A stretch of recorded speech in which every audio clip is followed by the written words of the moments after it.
Пензиската основа се пресметува од просекот на платите остварени во текот на целокупното осигурување, а најрано од 1970 година до последната година која и претходи на годината во која се остварува право,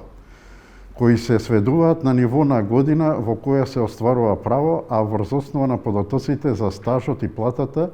кои фондот ги добива од обврзниците за уплата на придонес. Конкретен пример, например, ако се остварува стаж на осигурување од 1982 до 2020 година,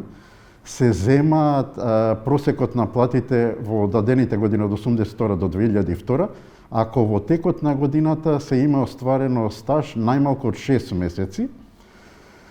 При тоа, нивото на која се одредува пензиската основа е 2020 година која претходи на годината во која ќе се оствари правото, односно 2021 година.